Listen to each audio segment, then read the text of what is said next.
दोस्तों स्वागत है आप सभी का हमारे YouTube चैनल सफलता की सीढ़ी में। तो दोस्तों आज की एक क्लासेस है हमारी नेट की इकाई 9 हिंदी निबंध। तो दोस्तों हमारी नेट की इकाई 8 और 5, 7, 4, 1 ये इकाइयाँ दोस्तों हो चुकी हैं। तो इसके बाद अभी नाटक हमने ख़त्म किए थे नेट की इकाई 8 के। उसके बाद 9 ये हिंदी निबंध आज से शुरू हो जाएंगे दोस्तों। तो उसकी पहली क्लास है दोस्तों। सबसे पहले हम निबंध के बारे में जानेंगे, निबंध की भूमिका, उसका उद्भव, विकास, उसके बारे में उसके महत्वपूर्ण तथ्य हैं, निबंध के प्रकार, ये सब आज की क्लास में हम आपको बताएंगे। तो सबसे पहले दोस्तों हिंदी निबंध जो है वो गद्य साहित्य की ऐसी विद्या है जिससे लेखक किसी विषय के संबंध में अपने विचारों को स्वच्छंद रूप से साहित्यिक शैली में व्यक्त करता है। तो दोस्तों ये एक तरह से इसकी परिभाषा है, ठीक है। और भी बोलते हैं दोस्तों, निबंध एक ऐसी कलाकृति है जिसके नियम लेखक द्वारा ही आविष्कृत होते हैं। निबंध में सहज, सरल और आडंबर विहीन ढंग से व्यक्तित्व की अभिव्यक्ति होती है। इसमें लेखक बिना किसी संकोच के अपने पाठकों के अपने जीवन अनुभव को सुनाता है, ठीक है दोस्तों। अर्थात कहने का मतलब ये होता है दोस्तों, निबंध में लेखक अपने स्वयं के विचारों को पुष्ट कर करके सभी लोगों के बीच प्रस्तुत करता है।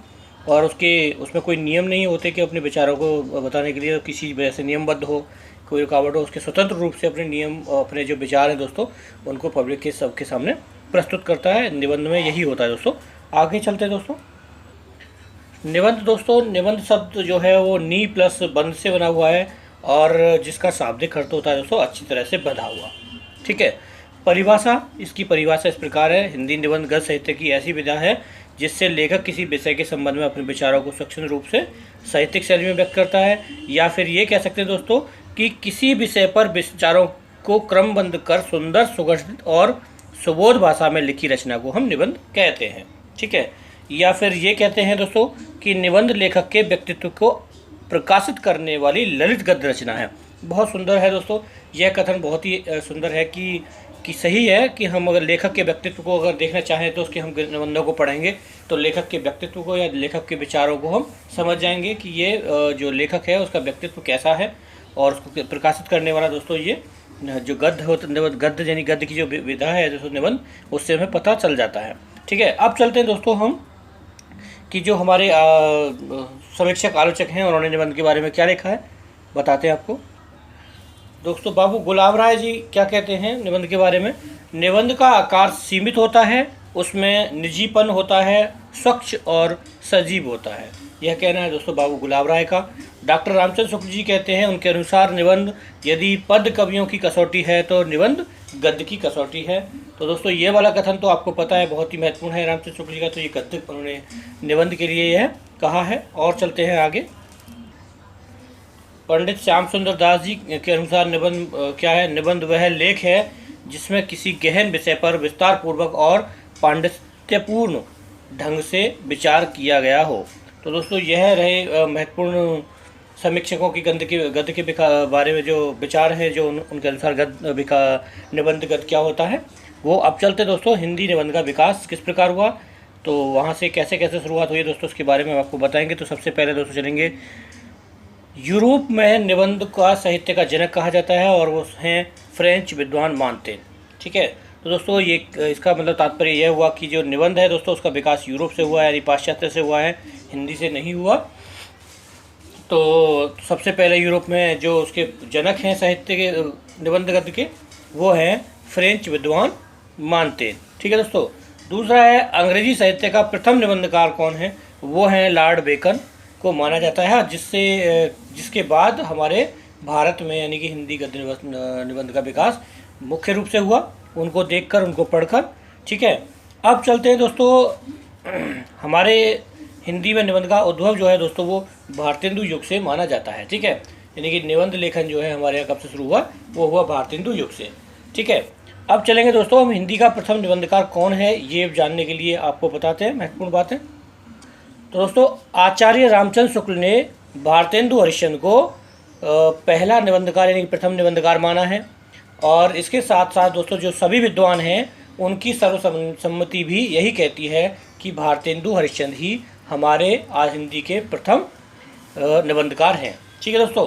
तो ये सबसे पहले महत्वपूर्ण पॉइंट है। और मैं आपको बता दूं दोस्तों ये वाला कथन मैं जो आपको बता रहा हूँ बिल्कुल सही है। कुछ किताबों में गलत लिखा हुआ है, कुछ में लिख रखा है कि रामचंद्र शुक्ल ने बालकृष्ण भट्ट को माना है और लक्ष्मी सागर ने भारतेंदु हरिश्चंद्र को माना है, लेकिन ये मैंने कई किताबों में चेक करने के बाद ये सही पता लगाया कि रामचंद्र शुक्ल ने भारतेंदु हरिश्चंद्र को माना है और लक्ष्मी सागर वार्ष्णेय ने बालकृष्ण भट्ट को माना है। ठीक है, और अरिहंत की किताब में दोस्तों गलत लिखा हुआ है, तो आप सही यहाँ पर देख लें। दूसरा है दोस्तों, लक्ष्मी सागर वार्ष्णेय ने बालकृष्ण भट्ट को जो है पहला निबंधकार माना है, जबकि गणपति चंद्रगुप्त ने दोस्तों राजा शिव प्रसाद सितारे हिंद को पहला निबंधकार माना है और उन निबंध को माना है उन्होंने 1839 में लिखे गए राजा भोज का सपना। दोस्तों राजा भोज का सपना जो कृति लिखी गई है, जो साहित्य लिखा गया है दोस्तों, गणपति चंद्रगुप्त ने उन्हें निबंध माना है और उसको पहला हिंदी का निबंध घोषित किया है। ठीक है, 1839 में। चौथे हैं दोस्तों विश्वनाथ जी। विश्वनाथ जी कहते हैं कि सदा सुखलाल जो हैं वो हमारे हिंदी के पहले निबंधकार हैं और उन्होंने 1840 में सुरासुर निर्णय जो काव्य लिखा था, ग्रंथ लिखा था, गद्य ग्रंथ दोस्तों, वो निबंध की कैटेगरी में आता है। इस प्रकार से पहले निबंधकार सदासुख लाल है। ठीक है दोस्तों, तो ध्यान रखिएगा दोस्तों, बहुत ही महत्वपूर्ण बात है ये।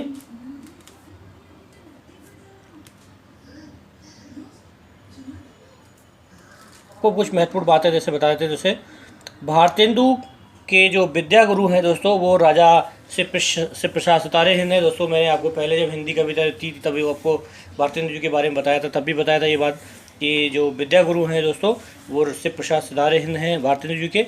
और भारतेंदु जी के संबंध में डॉक्टर राम स्वरूप चतुर्वेदी ने लिखा है कि कविता में उनका संस्कार और गद्य में उनका विचार व्यक्त होता है। ठीक है, तो दोस्तों ये बहुत ही महत्वपूर्ण कोटेशन है, जो कथन है जो मैं आपको बता रहा हूँ राम स्वरूप चतुर्वेदी जी की। आप ध्यान रखिएगा कि भारतेंदु जी के लिए जो लिखा है उन्होंने कि कविता में उनका संस्कार व्यक्त होता है, दिखाई होता है, प्रदर्शित होता है और चमकता है, और गद्य में उनके विचार दिखाई पड़ते हैं। ठीक है, अगला है दोस्तों, आचार्य शुक्ल ने निम्न लेखकों को हिंदी का स्टील और एडिशन कहा। ठीक है, तो हिंदी का स्टील और एडिशन किसको कहा शुक्ल जी ने? तो स्टील कहा था बालकृष्ण भट्ट को और एडिशन कहा था दोस्तों प्रताप नारायण मिश्र को। तो दोस्तों यह भी बहुत ही महत्वपूर्ण कथन है, आप याद रखिएगा। आगे चलते हैं और बहुत महत्वपूर्ण बातें आपको बताते हैं। दोस्तों ये कुछ महत्वपूर्ण कथन हैं भारतेंदु जी के निबंध से लिए गए हैं, जो कि बहुत ही महत्वपूर्ण है, एग्जाम की दृष्टि से अक्सर आते रहते हैं एग्जाम में। तो उनका है दोस्तों, मुसलमानी राज्य हैजे का रोग है और अंग्रेजी क्षय का रोग है दोस्तों। यह कथन है उनका एक निबंध में, तो ये भारतेंदु जी का कथन है दोस्तों, आप याद रखिएगा। दूसरा है दोस्तों, बागमा आया गुलिस्तों में कि सैयद आया, जो कोई आया मेरी जान को जल्लाद आया। दोस्तों यह भी जो कथन है वो भारतेंदु जी का बादशाह दर्पण है दोस्तों उनका निबंध, उसमें लिखा गया है। देखो मैंने जैसे कहा आपको दोस्तों, स्वतंत्र विचार, इस निबंध में दोस्तों स्वतंत्र विचार होते हैं व्यक्ति के और वो अपने सारे विचारों को प्रकट करता है। तो यहाँ पर उन्होंने मुसलमान राज और जो अंग्रेजी राज है उस पर टिप्पणी की है, उस पर तंग कसा है, प्रतीकात्मक दृष्टि से बहुत ही बड़ी बात उन्होंने कही है दोस्तों अपने कथनों में। ठीक है, अगला है दोस्तों, शुभ सरस देश स्नेह पूरित प्रकट है आनंद भरे।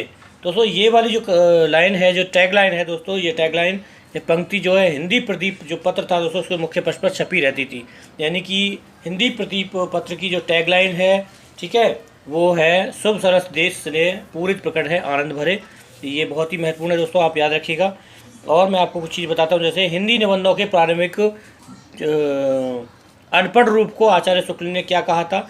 तो उसको कहा था गद्य प्रबंध। ठीक है, आचार्य शुक्ल ने उनको गद्य प्रबंध कहा था, जिन लोगों ने प्रारंभिक अनपढ़ रूप को से निबंधों की रचना की थी। ठीक है, आगे चलते हैं दोस्तों और महत्वपूर्ण बातें आपको बताते हैं छोटी छोटी। आगे है दोस्तों, आचार्य शुक्ल ने गोविंद नारायण मिश्र के निबंधों को समास अनुप्रास से गुथे शब्द गुच्छों का अटाला कहा। ठीक है, आचार्य शुक्ल ने महावीर गोविंद नारायण के मिश्र के निबंधों को क्या कहा? समास अनुप्रास से गुथे शब्द गुच्छों का अटाला। दोस्तों बहुत ही महत्वपूर्ण कथन है ये निबंधों के लिए और एग्जाम की दृष्टि से दोस्तों। अगला है, आचार्य शुक्ल ने महावीर प्रसाद द्विवेदी के निबंधों को क्या कहा? उनको कहा बातों का संग्रह। क्या कहा दोस्तों? बातों का संग्रह कहा, बहुत ही महत्वपूर्ण है। आचार्य शुक्ल ने महावीर प्रसाद द्विवेदी के निबंधों को बातों का संग्रह कहा। वही पंडित बाल गुप्त ने द्विवेदी जी के अशुद्ध शब्दों के प्रयोग की आलोचना करते हुए आत्माराम के नाम से एक लेखन माला निकाली थी। ठीक है दोस्तों, क्या निकाली थी? लेखन माला निकाली थी आत्माराम के नाम से बाल गुप्त ने। किसके विरुद्ध? द्विवेदी जी के। और द्विवेदी जी ने उसके उत्तर में प्रत्युत्तर में क्या किया? जिसका कल्लू असाइद के नाम से सरगो नरक ठिकाना नहीं आला लिखकर उस जो लेखमाला थी उसका उत्तर दिया था द्विवेदी जी ने। दोस्तों ये दोनों बातें बहुत ही महत्वपूर्ण है दोस्तों, आप ध्यान रखिएगा। क्यों महत्वपूर्ण है? क्योंकि मैं वही आपको बता देता हूँ कि अनिश्चितता शब्द को लेकर द्विवेदी जी व बालमुकुंद गुप्त जी के बीच में काफ़ी बड़ा विवाद हुआ था। तो ये उस विवाद का कारण है। उस विवाद की वजह से ये लेखमाला जो है आत्माराम के नाम से वो निकाली गई। उसके बाद ही द्विवेदी ने कल्लू असाइद के नाम से सरगो नरक ठिकाना नहीं जो एक आला है वो लिख करके उसका उत्तर दिया। और इन दोनों की जो बहस थी वो थी अनिश्चितता शब्द को लेकर के। ठीक है, तो ये आप बहुत ही महत्वपूर्ण दोस्तों विवाद है, आप ध्यान रखिएगा हमारे साहित्य इतिहास का। और क्योंकि निबंध से रिलेटेड है इसलिए मैंने आपको ये यहाँ पर बताया है। और आगे चलते दोस्तों, आगे है अच्छी हिंदी सिर्फ एक व्यक्ति लिखता है, बाल मुकुंद का यह कथन द्विवेदी जी के लिए कहा। ठीक है, अच्छी हिंदी सिर्फ एक व्यक्ति लिखता है और वो है द्विवेदी, यह कथन था बाल मुकुंद। यानी कि मैंने कहा दोस्तों आपस में दोनों के जो बीच में जो विवाद था उस विवाद पे ये एक दूसरे को तंज कसा करते थे, एक दूसरे को टिप्पणी लिखा करते थे। तो ये उसी का परिणाम है कि बाल मुकुंद गुप्त जी ने द्विवेदी जी के लिए लिखा कि अच्छी हिंदी सिर्फ एक ही व्यक्ति लिखता है और वो है द्विवेदी जी। ठीक है दोस्तों, अभी और चलते हैं आगे, महत्वपूर्ण बातें आपको बताते हैं एग्जाम की दृष्टि से। तो दोस्तों देखिए, एक प्रश्न जो है वो हमेशा जिस भी हम विद्या को पढ़ रहे होते हैं, विधा को जैसे नाटक बुनियाद पढ़ रहे हैं तो उसके उद्भव विकास, उसके बारे में जानने के बारे में, उसके तत्व निरूपण, इन सब के बारे में एक प्रश्न जरूर आता है वैसे दोस्तों, और वो बहुत महत्वपूर्ण होता है। कई बार हम उसको स्किप कर जाते हैं, तो वही दृष्टि को देखते हुए मैंने हमेशा पहले उसके बारे में दिया है। तो यहीं पर अब एक और मैं आपको महत्वपूर्ण बात बताता हूँ, वो है पुष्पांजलि जो है। पुष्पांजलि किसका निबंध संग्रह है दोस्तों? पुष्पांजलि है मिश्र बंधु का निबंध संग्रह है। महत्वपूर्ण बात है दोस्तों। और बाल मुकुंद गुप्त जी ने जो शिव शंभू के चिट्ठे लिखे थे वो किसको संबोधित करके लिखे थे दोस्तों? और वो लिखे थे गवर्नर जनरल लॉर्ड कार्जनर को संबोधित करते हुए। जैसे मैंने खुद बताया, स्वतंत्र विचार होता है, किसी के बारे में कुछ कहना होता है तो निबंध में लिखा जाता है।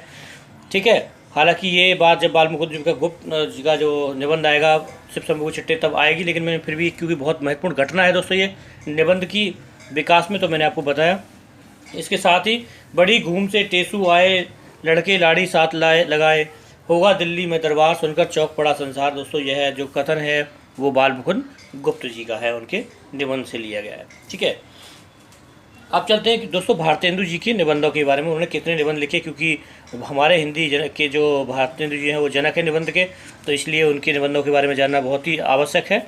और 2 निबंध उनके जो है हमारे सिलेबस में लगे हुए हैं, और उनके निबंध दोस्तों इस प्रकार से हैं, करीब लगभग 28 से ज़्यादा निबंध है। मैं आपको बताता हूँ, कश्मीर कुसुम, उदय पुरोदय, कालचक्र, बादशाह दर्पण, लेवी प्राण लेवी, तदीय सर्वस्व, जातीय संगीत, नाटकों का इतिहास, बैद्यनाथ की यात्रा, स्वर्ग में विचार, सभा का अधिवेशन, जातीय विवेचनी सभा, और 5वें पैगंबर, अंग्रेजी स्रोत, कंकड़ स्रोत, वैष्णवता और भारतवर्ष, हिंदी भाषा, सूर्योदय, एक अद्भुत अपूर्व स्वप्न, ढूंढता रामायण का समय, काशी, मणिकर्णिका, अंग्रेजों से हिंदुस्तानियों का जी क्यों नहीं मिलता, और है दोस्तों संगीत सार, नाटक से ईश्वर बड़ा विलक्षण है, और भारत की उन्नति कैसे हो सकती है, भारतवर्ष की उन्नति कैसे हो सकती है दोस्तों।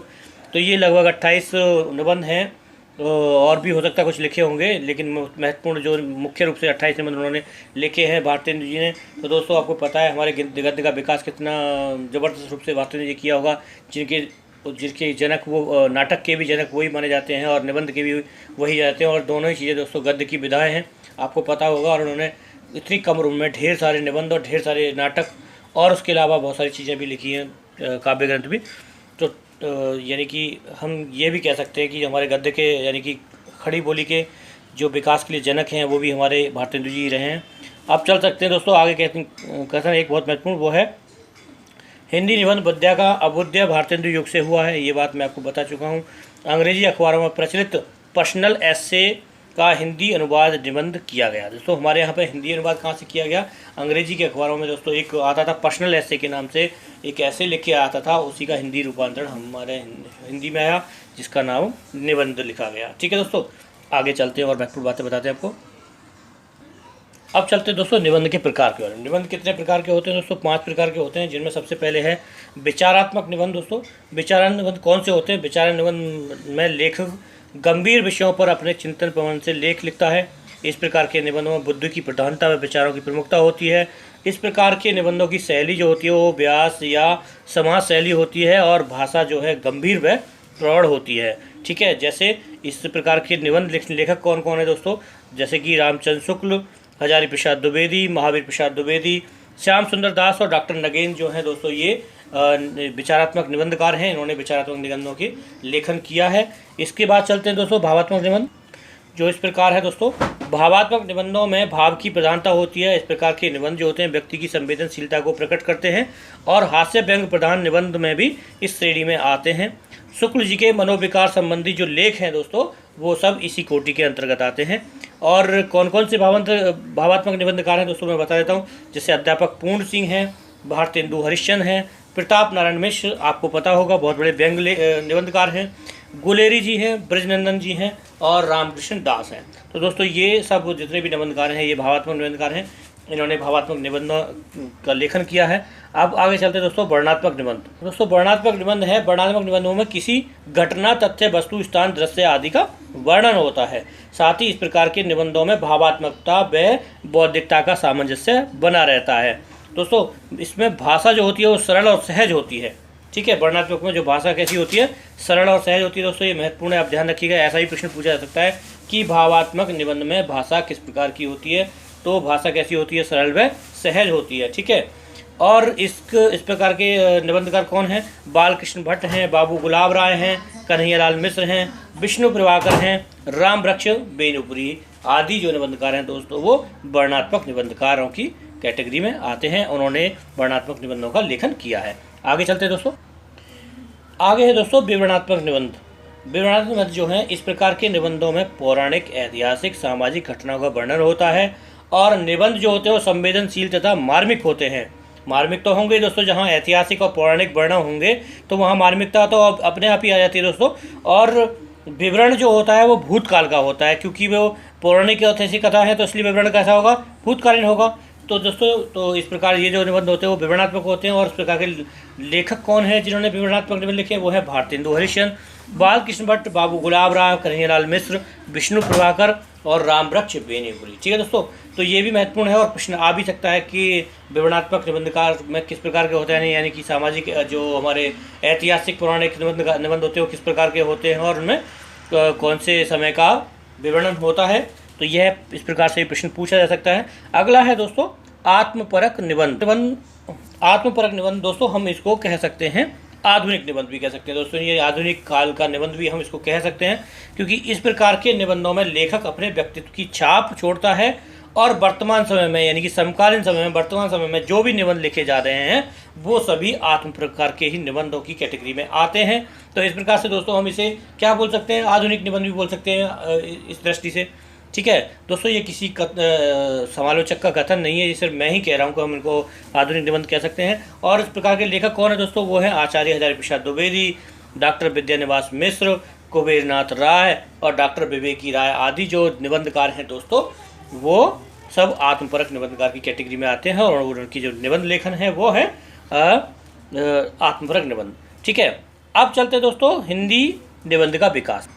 तो दोस्तों हिंदी निबंध का विकास आप लोगों को पता है भारतेंदु युग से शुरू हुआ। तो सबसे पहले भारतेंदु युग होगा, फिर दूसरा है द्विवेदी युग यानी द्विवेदी युगीन जो निबंधकार हैं वो, फिर तीसरा है शुक्ल युग जो शुक्ल युग के जितने भी निबंधकार हैं शुक्ल युग, और चौथा है दोस्तों शुक्लोत्तर युग, यानी शुक्ल जी के बाद के जितने भी निबंधकार हैं वो शुक्लोत्तर युग के अंतर्गत आते हैं। तो 4 भागों में हम इसको इसके विकास को जो है क्रम को विभाजित कर सकते हैं। ठीक है दोस्तों, अब तो ये तो क्रम में जिसकी डिटेल है दोस्तों हम जैसे जैसे आपको सिलेबस में पढ़ाते जाएंगे तो वहाँ आपको बताते जाएंगे। ठीक है दोस्तों, तो अगर ये हर निबंध का उद्भव, विकास, परिभाषा, उन पर लिखी टिप्पणियाँ, समालोचनाएँ और ये सब दोस्तों मैंने आपको बता दी और सारे महत्वपूर्ण पॉइंट्स में आपको बता दिए निबंध पर आधारित। तो दोस्तों अगर आपको हमारी वीडियो अच्छी लगी हो तो प्लीज़ लाइक, शेयर, सब्सक्राइब तो करें ही करें, और लेकिन आप इस पर टिप्पणी अर्थात कमेंट्स अवश्य करें, जिससे कि हमें पता चले कि हम जो आपको बता रहे हैं वो सब ठीक है, आपकी यूपी परीक्षा की उपयोगी है या नहीं है, या आपको लगता है कुछ और बेटर हो सकता है तो वो भी आप हमें सजेशन दे सकते हैं कमेंट बॉक्स में। तो टिप्पणी अवश्य करें दोस्तों, और हमसे जुड़ने के लिए हमारा नंबर है व्हाट्सअप नंबर, आप हमसे जुड़ सकते हैं, टेलीग्राम भी है, ग्रुप पर भी जुड़ सकते हैं। तो धन्यवाद दोस्तों, फिर मिलते हैं हम अगली वीडियो पर। आपका दिन शुभ हो।